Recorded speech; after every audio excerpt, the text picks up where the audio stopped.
software and data integrity failures. And we are almost at the end of the session, so please keep posting your questions in the chat box and keep your session alive. I think this is very, very important. Now, what is software and data integrity failures? It happens when an application fails to verify the authenticity, integrity, and protection of the critical data. So, what I said to Gina is not exactly the same. It might be interpreted as something else and said it in a certain way. So, that's called integrity failure in simple words.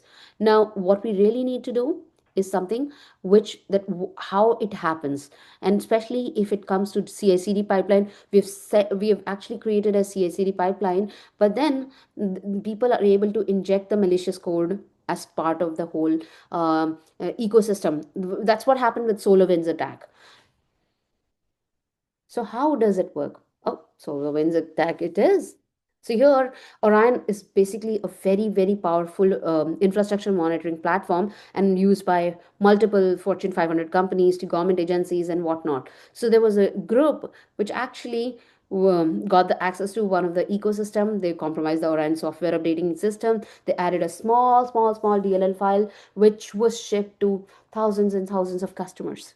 Now, when that was done, their access to the system, and it became a very, very big supply chain issue. That yes, somebody added the vulnerability to the ecosystem and they got access to it. Now let's check it out. What was it? Suggests that the scope and scale of this incident are beyond any that we've confronted as a nation, and its implications are significant. Information technology company SolarWinds was found to be the target of a massive cybersecurity attack in December. The company's Orion software had been compromised, and the breach went undetected for at least 9 months. It had exposed 18,000 computer networks around the world to malicious code. The hackers used the supply chain attack to send a virus into the system, which spread to the company's clients through software updates that created a way for them to gain access to sensitive data. Imagine almost a secret door into your house, and the first thing that happens when they come through that secret door is all your keys are right there. They just grab them, and now they can get into any locks you have in your house. The president of Microsoft called it the largest and most sophisticated attack the world has ever seen.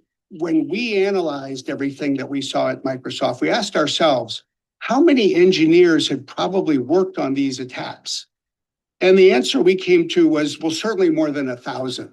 Among those affected by the hack were thousands of private organizations, including tech corporations such as Microsoft, Intel, and Cisco. U.S. government agencies, including the Treasury, Homeland Security, and others, were also affected. Cybersecurity analysts say an attack like this could be used to access government data, intelligence reports, employee information, and email accounts. The true scope of the attack is unknown, as analysts are still trying to figure out how much information has been leaked, but they say it could take months to identify which systems were compromised and expel the hackers. We've never been left with a breach like that before, where we know months into it that we're only looking at the tip of the iceberg. The U.S. has accused the Russian intelligence service of orchestrating the attack. They say it resembles the techniques used against Ukraine in 2017. But Russia denies any involvement in the SolarWinds hack. The attacks are continuing to this day as government agencies try to secure their systems. The hack has demonstrated how vulnerable governments are to this type of cybersecurity breach. All right, so how do you defend against it? Make sure you verify everything. Use digital signatures, use trusted repositories. Make sure that when you talk about it, stop accepting unsigned serialized object. Make sure you check the integrity, you check the signatures, and always make sure all these scenarios are being tested. Make sure you review your code, configuration changes like it's your job depends on it. So make sure you check